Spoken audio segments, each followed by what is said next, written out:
What's going on, everyone? We got a lot to talk about in this video, and it's once again going back to PR stupidity and confusion and not being able to go into a direction together as a whole.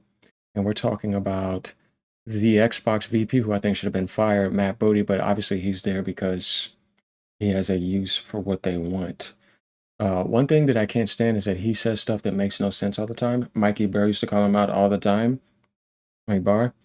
And here he is again. So remember when Asha said "hear you," which we know that didn't mean anything for Xbox, right? Well, it turns out he comes back and says Xbox won't back away from first party and become just a publisher. Insist EVP Matt Booty, right?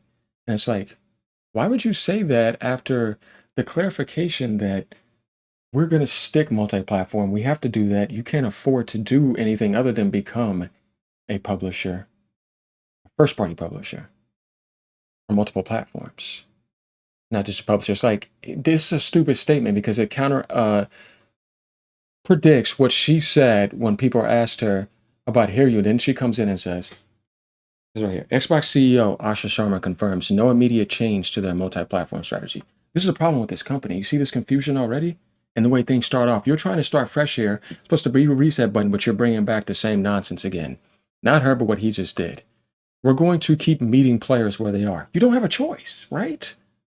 The plan until it's not the plan. And it's like, there's no need to even say that. When is it not going to be the plan? How could you recover and get an install base where you're selling 30, 40, 50 million consoles? You see what I mean? Fresh again and trying to build up again. That's over with. You're moving to PC. You're going to be an optional extension of the PC market with a high-end product. How is that going to be a base where you can make exclusive? It's PC. It's going to be just like me logging into Steam or logging into the app on PC and just getting an app. You see what I mean? It's like, and then this guy comes along and says we won't back away from first party and become just a publisher. Do you see the confusion already here? This is not aligned with what she just said, and he comes out and says that. Why are we saying that? We got an article to read up here, but this is what I mean when it comes to, like, people who already showed that they don't know what they're doing in that position. And a lot of people have always questioned this guy. Jeff D says, can't remember the last time Xbox had an exclusive I'd actually pay for. Meanwhile, in reality, that's why they said this. Yes, go back to Xbox exclusives. The recent years' failure is not the end. And it's like, this is somebody who doesn't understand this is not possible. With an Xbox Game Pass day one aspect killing the market. And that you don't even have 30 million sales damn near. You have no market for anybody to buy anything. You will just tank, fail as a publisher. You won't even pop up in the top 10 because you don't have Steam extension for their sales. You don't have PlayStation for their sales. You ain't going to sell nothing. You're not going to chart in NPDs. It is going to be a disaster. And you're going to lose so much money by putting it day and date on Game Pass. You would have to drop that. Because everybody's just going to go for that. And even that's expensive now. How would this even work, right? But they come and say stuff like this, and it's like, why are we doing this? And they said he always wanted to go at it with PlayStation the way PlayStation goes at Xbox. It's like, but it's over with. Wake up. People who believe this a-hole deserve to be tricked. Blah, blah, blah, right? We listen and we hear you. We've been planning a business update event for the next week where we look forward to sharing more details with you about our vision for the future of Xbox. Stay tuned. That's what Phil Spencer said on the 5th, right? Okay. Matt also said there's no directive to use AI in games, yet Asha says they will. He doesn't know her plans. They lie all the time. And it's like, there's definitely some confusion here, right? Let's get ready to go to this article, guys. So Xbox won't back away from first party. It's like, why are we saying this?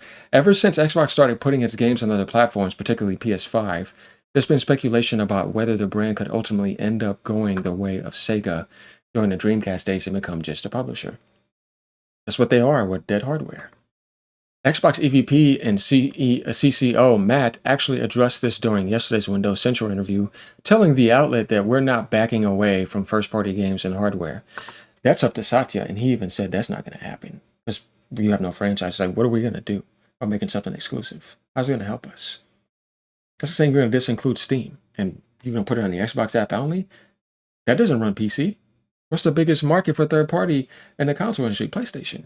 And for most things in general, unless PC has a aspect, but they play older games and are going back to that and play a bunch of Steam games, unless it's like something like Arc Raiders or something, right? And then it's like, here's a bit more of what he had to say. And this is what I mean, guys. Like, this is not good to come out of nowhere and say this. It is core to our partnership with the Microsoft platform being involved in early hardware decisions. All the work we've done to get games like Gears of War running great on new devices like the Xbox Ally.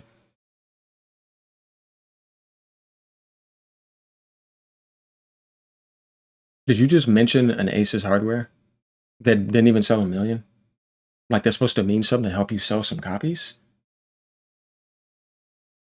Why are you mentioning Gears of War and an Xbox Ally?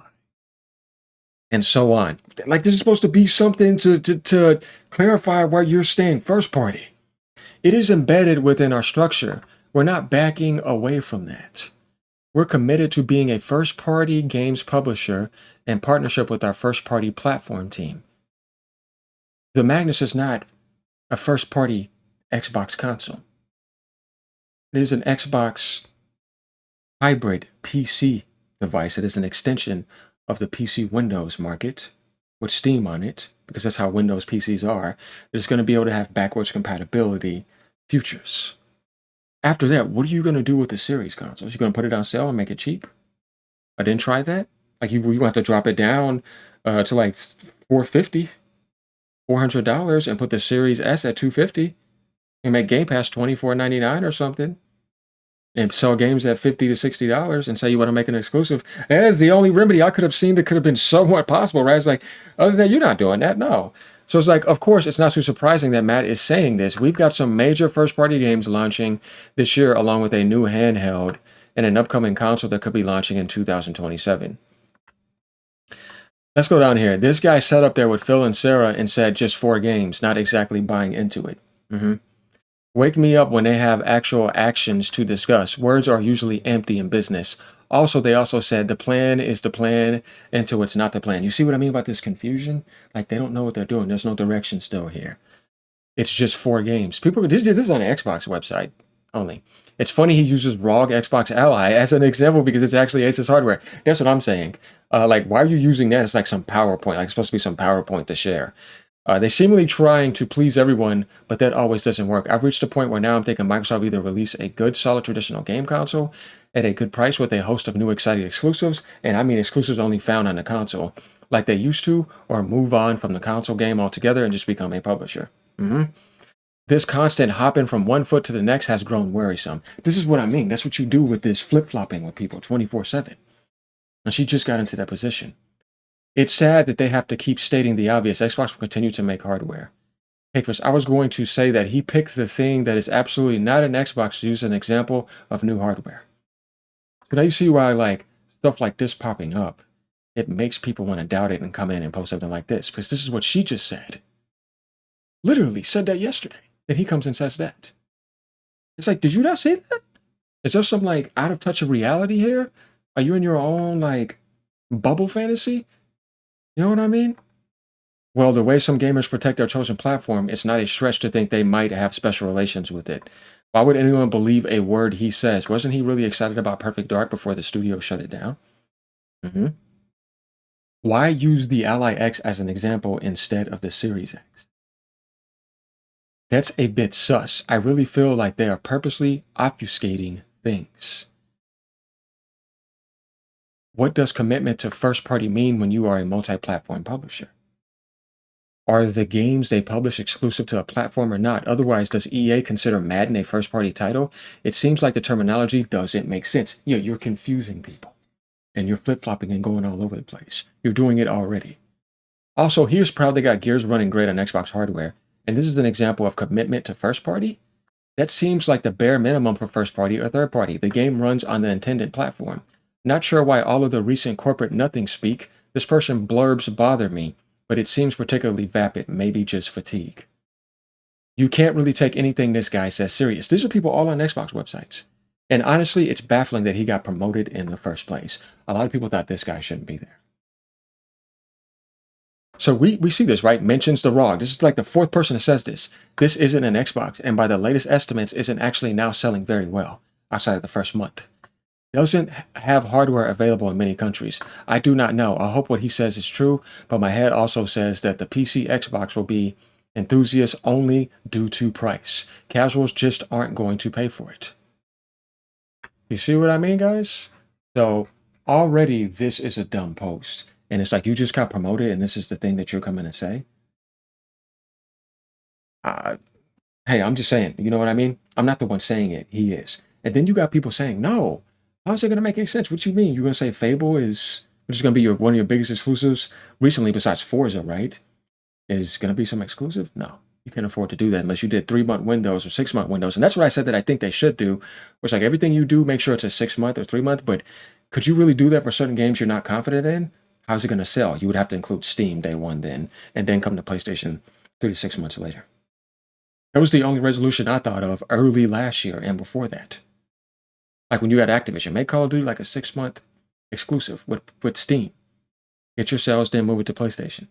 But it's so big on PlayStation, they can't afford to do that. So it's like, how does it work? Right? Let's just look at reality. It's like, how does it work for you? Like in your market conditions, it's impossible. It doesn't work. So I want you guys to let me know what you think about this and how he's just embarrassing Xbox even more. Later, y'all. Peace out.